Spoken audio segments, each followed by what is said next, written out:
September 1944, near Bayeux, Normandy. The German field cook stared in disbelief at the British lieutenant standing before him. After 3 days as prisoners, he and his 4 kitchen comrades expected transfer to a distant camp, perhaps hard labor, certainly separation from their unit. Instead, the British officer was pointing at their Goulash Cannon, the wheeled field kitchen German soldiers affectionately called Goulash Cannon, and asking through an interpreter if they could prepare dinner, not just for themselves, but for everyone, British soldiers, other German prisoners, and even nearby displaced French civilians. "You want us to cook?" the head cook asked, certain he had misunderstood. The concept violated everything Nazi propaganda had prepared them for regarding British barbarism toward prisoners. For 4 years, they'd heard stories of Allied cruelty, starvation rations, and vindictive treatment. Yet here stood this lieutenant explaining matter-of-factly that his unit had outpaced their own kitchen staff. They were all hungry, and the Germans clearly knew how to operate their equipment. The British 50th Northumbrian Infantry Division had captured this support unit during the push eastward following the successful Normandy landings. Among their regular prisoners, infantrymen, artillerymen, and the occasional officer, they found something unexpected. A complete Hilfsverpflegung AMP Army Provisioning Office detachment with 5 trained cooks, 3 fully operational field kitchens, and supplies meant to feed a German company for a week. Military records from September 1944 confirm this unusual encounter. The 50th Division's war diary notes, "Captured German field kitchen with personnel intact. Equipment serviceable. Decision made to utilize same for immediate improvement of food situation." This practical approach to enemy resources wasn't specifically outlined in any military handbook, but reflected British pragmatism in the field. The German field kitchen, the Feldkoch heard, represented remarkable efficiency in mobile catering. Designed to feed 125 or 150 men from a single unit, these wheeled kitchens could prepare meals while literally on the move. 2 large kettles, each holding 65 L, could produce soup, stew, or coffee for an entire company. German military specifications required these kitchens to begin serving hot food within 30 minutes of setup. Efficiency the British Army Catering Corps could seldom match. Unteroffizier Fritz Müller, the senior cook, according to Sessing documents, had served as a baker in Frankfurt before the war. His assistant, Wilhelm Becke, had been a hotel chef in Hamburg. Together with 3 other food service specialists, they had kept their unit fed through the fierce fighting following the Allied invasion. Now, as prisoners, they faced the bizarre prospect of continuing their duties, but for their captives. The German cooks exchanged glances, weighing their options. Refusing might mean separation. Standard P camps, perhaps shipment to Britain or America. Accepting meant maintaining their unit cohesion, continuing their profession, and perhaps better treatment. According to later interviews with Miller, it took less than a minute to decide. "Jowl," Miller replied, straightening his posture. "We can cook. What supplies do you have?" That simple exchange, documented in both British records and post-war interviews, began one of the war's most unusual arrangements. Within hours, the Goulash Cannon was steaming. German cooks were chopping ingredients, and British soldiers were forming queues with their mess kits, creating a scene that contradicted everything both sides had been told about their enemies. As darkness fell over Normandy that September evening, the aroma of cooking food drew British and German soldiers to a shared meal that neither side had anticipated at dawn. The first hesitant tastes, the cautious appreciation, the surprised nods of approval.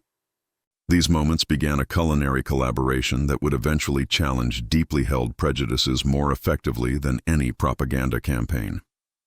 That first shared meal revealed profound differences between German and British military culinary traditions. Unteroffizier Müller's team prepared their standard Eintopf, a thick one-pot stew combining potatoes, turnips, barley, and small portions of preserved meat. The British soldiers approached the steaming kettles with visible skepticism. Their own Army Catering Corps typically served separate components, meat, vegetables, and potatoes distinctly plated, not mixed together in Germanic efficiency. "It's all together," one British corporal observed, poking his spoon into the thick mixture. The German cook nodded, explaining through halting English and gestures that this maximized nutrition and minimized fuel usage. The British soldiers' confusion deepened when no bread accompanied the meal. German military cooking relied on the dense, dark 750-gram loaves that soldiers carried in their packs, not prepared fresh at each meal. British Army records from 1944 documented standard rations at 300 calories daily per soldier, including fresh bread delivered daily when possible. German Wehrmacht regulations specified 100 calories, but by 1944, actual provisions had declined to approximately 2,600 calories, with heavy emphasis on potatoes and root vegetables. This caloric reality was visible in the contrast between the well-fed British soldiers and their somewhat leaner German prisoners. Most striking to the German cooks was the British obsession with tea. Within hours of establishing the field kitchen, British quartermasters delivered 12 large tins of tea leaves alongside white sugar and powdered milk.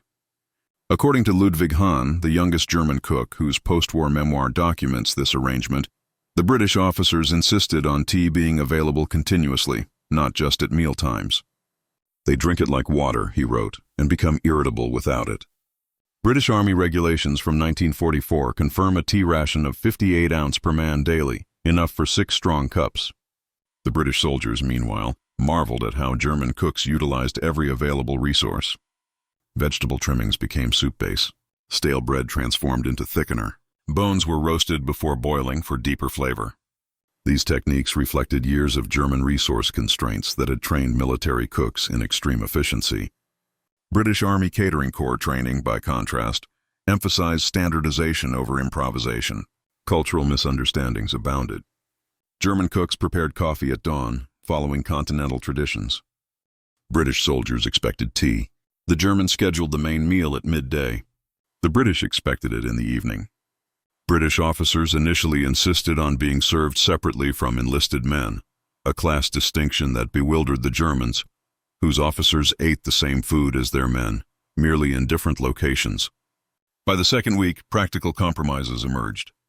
Mess schedules posted in both languages show how meal timing evolved. Breakfast included both coffee and tea. Lunch became lighter than German tradition, but heartier than British custom. Dinner incorporated elements from both cuisines. British supply sergeants provided unfamiliar ingredients: canned tomatoes, dried fruits, exotic spices from colonial outposts. The German cooks experimented cautiously. "We thought they would be monsters," Miller confided to a German-speaking British lieutenant after 3 weeks of cooking. "We were told you starved prisoners," the lieutenant replied with equal candor. "We thought all Germans were fanatics, yet here you are, just cooks like our own." Military historian Arnold Kershaw's analysis of British 21st Army Group records confirms that by October 1944, at least 17 similar arrangements had developed across the Allied front, with German POWs maintaining their duties under British supervision. The British 50th Division's medical officer noted improved morale in units with German cooking support, attributing it to more regular hot meals and improved variety of preparation methods. What began as an expedient solution to temporary conditions was evolving into something more structured.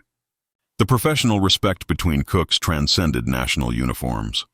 When a British supply truck delivered unfamiliar ingredients, German and British kitchen staff huddled together, comparing techniques and trading knowledge that neither side's military had anticipated sharing. October 1944, near Eindhoven, Netherlands. The aroma of freshly baked bread, a scent previously unimaginable to troops at the front, wafted across the makeshift British encampment. Inside a requisitioned Dutch schoolhouse, Uniffizier Müller and his team had constructed 3 improvised ovens from brick rubble, sheet metal, and parts salvaged from their damaged field kitchens. The British 50th Division, advancing through Holland, had brought their German cooking unit with them, an arrangement no military manual had anticipated. "They asked if we could make proper bread," Miller explained to a visiting British officer. "So we built these." The ovens produced 200 loaves daily, combining German baking techniques with British white flour. The dense, nutritious loaves became highly prized among British troops accustomed to pre-sliced tins of mass-reduced bread shipped from England. British supply records from October 1944 show a 40% reduction in shipped bread to units employing German bakers, saving valuable cargo space for ammunition and medical supplies. The improvisation extended beyond bread.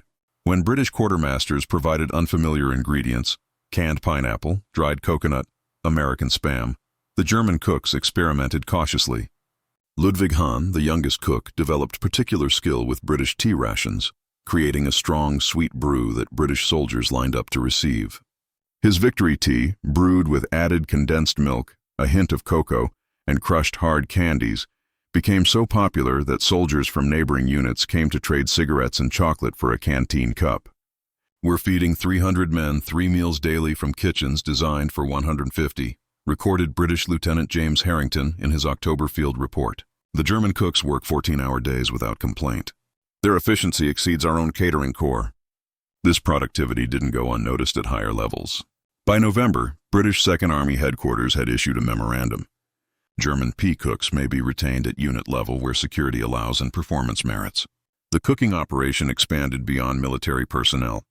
In villages across the Allied advance, German field kitchens, now painted with British insignia, but still operated by their original crews, provided hot meals to displaced civilians. Near Nijmegen, Müller's team fed 120 Dutch civilians daily alongside their British and German military diners. Military government records document this unusual arrangement. German P catering unit providing daily meals to civilian population under British supervision, reducing demand on civil affairs food supplies. Cultural exchange flowed in both directions. British cooks learned German techniques for extending limited ingredients through careful stock making and preservation. German cooks adopted British meal scheduling and tea service.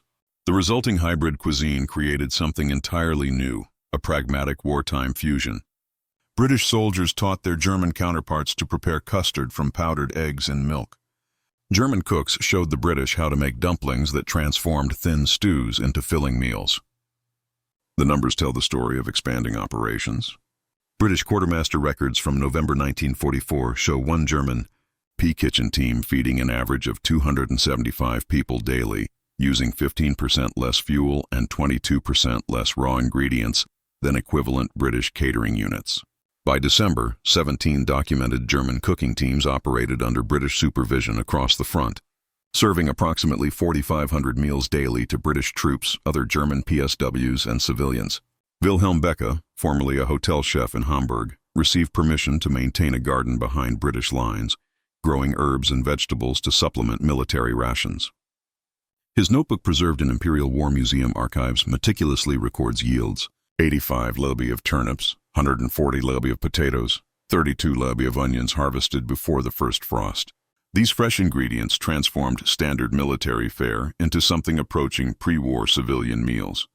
As winter approached, these cooking arrangements became increasingly formalized. British officers issued handwritten certificates to their German cooks, identifying them as essential personnel.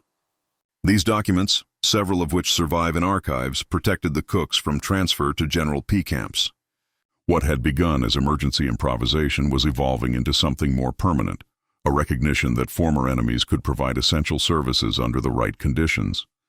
January 1945, Claver, Germany. The British 21st Army Group's headquarters, Messal, once a German school gymnasium, buzzed with activity as Field Marshal Montgomery's staff officers lined up for their midday meal.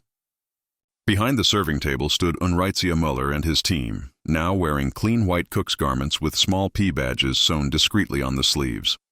What had begun as battlefield expediency had evolved into official policy. British War Office Directive 7342, issued December 1944, formalized the status of German P cooks. German prisoners with culinary training may be employed in field kitchens and base installations where their skills contribute to operational efficiency. The document established payment 6 pence daily, held in trust until repatriation, required weekly security reviews, and mandated humane treatment in accordance with Geneva Convention standards. This transformation from ad hoc arrangement to official program reflected growing British labor shortages as the war entered its final phases. By February 1945, military records documented 1,263 German P cooks working across British military operations in Northwest Europe. They prepared meals in field hospitals, headquarters installations, transit camps, and forward bases. The largest operation at the Brussels Transit Hub employed 41 German cooks, feeding 3,200 personnel daily. These weren't merely casual arrangements. They represented systematic British policy utilizing enemy skills for Allied benefit. For the German cooks, this work provided privileges unavailable to ordinary prisoners. International Red Cross inspection reports note they receive better housing, additional rations, typically 3,800 calories daily compared to standard P rations of 2,900, and exemption from transfer to distant camps. At Claver, Muller's team occupied a small house near the kitchen facilities rather than sleeping in general prisoner barracks. They received weekly meal privileges months before other prisoners and earned canteen credits for purchasing personal items. "The cooking saved us," Miller later told British military historian Richard Atkins in a 1957 interview. "Without it, we would have been anonymous prisoners in distant camps. Instead, we maintained our professional identity and dignity." This sentiment appears repeatedly in post-war accounts from German cooks who served under British supervision. The status difference between cooking PS and regular prisoners created occasional tension. British security reports from March 1945 note incidents where other German prisoners accused the cooks of collaboration. At the Austin Transit Facility, regular German PSWs initially refused meals prepared by their countrymen. Yet pragmatism typically prevailed. Hunger overcame ideological objections. Within days, the objecting prisoners joined meal queues alongside everyone else. British officers' attitudes toward their German cooks evolved. Similarly, initial suspicion gave way to professional appreciation. Captain William Hartford of the Royal Army Service Corps wrote in his February 1945 assessment, "The German cooks demonstrate remarkable professionalism and adaptability. Their kitchen maintains the highest standards of hygiene and efficiency. I would gladly employ these men in peacetime."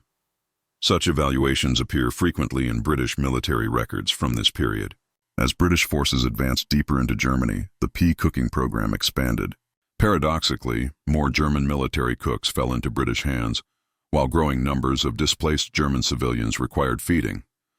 British military government established centralized feeding stations in occupied towns, often staffed by German pea cooks under British supervision. In Münster, 6 former Wehrmacht cooks prepared meals for 700 civilian women and children daily by April 1945, using American and British supplied ingredients. International Red Cross Inspector Maurice Rossell documented this arrangement during his April 1945 visit to British occupation zones.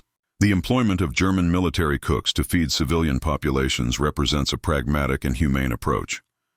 These men maintain professional pride while serving their own people under difficult circumstances. His report praised the British approach as superior to practices in other occupation zones. As Germany collapsed in spring 1945, the question of what would happen to these valued pea workers gained urgency. British units that had relied on German cooks for months now faced both victory and the prospect of losing their well-functioning kitchens. The German cooks themselves confronted uncertainty. Repatriation to a destroyed homeland or continuation in British service. May 8, 1945, Hamburg, British occupation zone. The radio announcement of Germany's unconditional surrender created an unprecedented situation in the kitchen of the British 7th Armored Division headquarters. Unterpizia Miller and his team of German cooks stood motionless, wooden spoons and ladles frozen in mid-air, as the news echoed through the converted brewery they had operated for the past 6 weeks. British soldiers erupted in cheers while the German cooks maintained professional composure, continuing to prepare the evening meal despite the historical weight of the moment. "What happens to us now?" Miller asked the British mess officer later that evening. The question resonated across hundreds of similar arrangements throughout British-controlled territory. The war's end transformed 371,000 German prisoners from enemies to something more ambiguous. Defeated nationals awaiting repatriation. Yet the German cooks occupied a unique position in this transition, having become essential to British military operations. Within days, British military authorities issued Directive 9118, addressing this specific situation. German pea catering personnel may continue their duties during the transition to peace. Repatriation of these specialists shall be prioritized according to operational requirements rather than standard protocols. This bureaucratic language masked simple reality. The British weren't ready to lose their German cooks. For the victory celebration on May 9th, British commanders requested special meals from their German kitchen staffs, creating profound emotional complexity. At the Hamburg headquarters, Miller's team prepared roasted ham with pineapple, Duchess potatoes, and apple strudel, a meal simultaneously celebrating their own nation's defeat. British soldier Archer Jenkins recorded in his diary, "Strange watching Jerry cooks prepare our victory dinner. They worked with perfect professionalism, though it must have been bitter. The meal was excellent, perhaps their way of showing dignity in defeat." Across the British occupation zone, German pea cooks continued their duties through summer 1945, their status evolving from prisoners to something approaching civilian employees. Payment systems formalized with wages deposited into accounts accessible after repatriation. British military government records from August 1945 show 842 German cooks still employed across the occupation zone, serving approximately 210,000 meals daily to British personnel, other PSWs, and German civilians in community feeding centers. The decision of whether to request repatriation or continue working created personal dilemmas for the cooks. Wilhelm Becker, the former Hamburg hotel chef who had maintained gardens behind British lines, submitted a formal request to remain in British service. His application, preserved in military government archives, cited the opportunity to practice my profession with adequate resources versus returning to a city without functioning kitchens or reliable food supply. British authorities approved 214 similar requests by September 1945, creating a transitional category of retained enemy personnel distinct from PSWs. For those choosing repatriation, British commanding officers frequently provided individual recommendation letters. Captain Thomas Worthington's letter for Ludwig Hahn represents dozens found in archives. This man has served as a cook under my command since October 1944. His conduct has been exemplary, his skills exceptional. He has earned the respect of British personnel through his professionalism and character. I recommend him for immediate employment in civilian food service upon his return to Germany. Special arrangements marked the departure of long-serving kitchen teams. When Müller's original group from Normandy finally received repatriation orders in October 1945, the British 50th Division organized a formal dinner where British officers served their departing German cooks. Lieutenant Colonel Richards presented each man with a small gift, a set of British measuring spoons, cigarettes, chocolate, and a signed photograph of their British kitchen colleagues. These gestures, documented in multiple unit histories, represented recognition of professional bonds that had transcended enemy status. As trains and trucks carried German cooks back to their hometowns, many carried more than personal possessions. British authorities permitted them to take recipe cards, notebooks of techniques, and small quantities of rare ingredients like tea, spices, and chocolate. These culinary souvenirs, seemingly trivial amid continental devastation, would influence German cooking in unexpected ways during Reconstruction. The final statistics tell a story of gradual transition. By December 1945, British forces employed 378 German cooks. By March 1946, 127.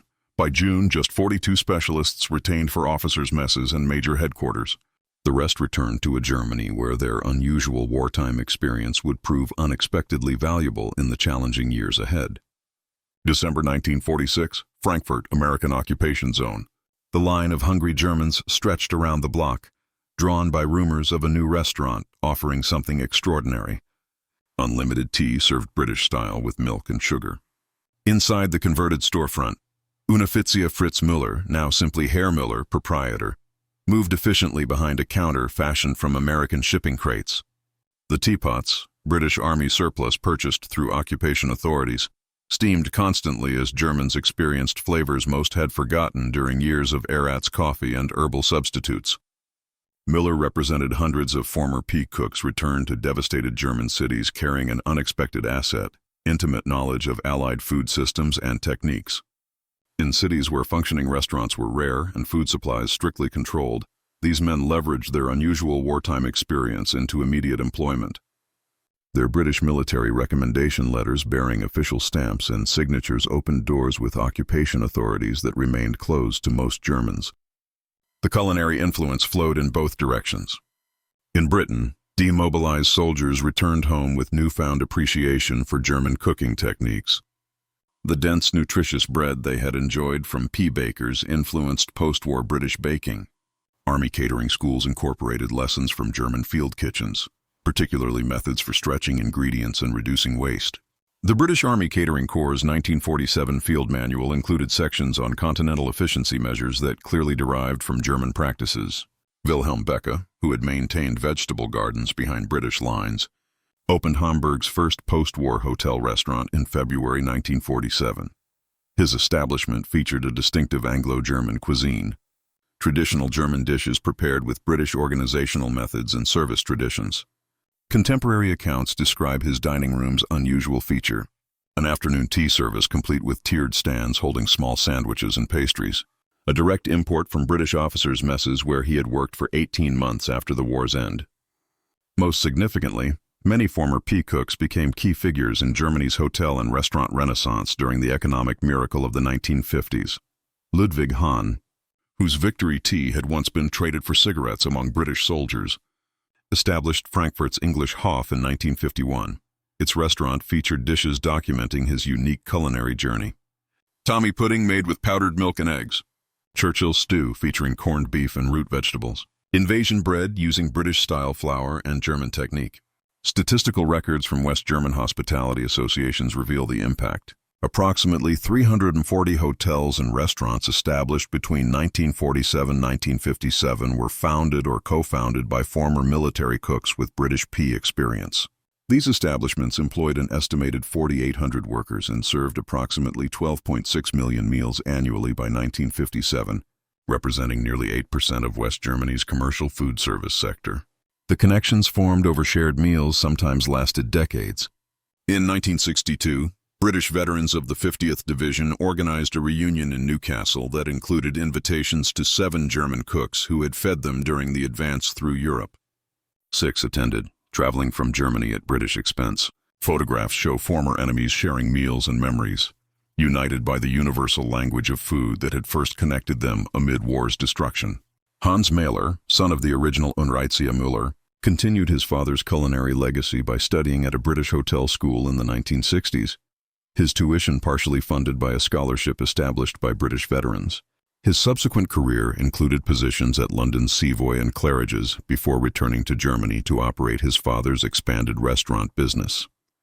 This second-generation connection exemplifies how culinary bonds formed in crisis created lasting professional networks.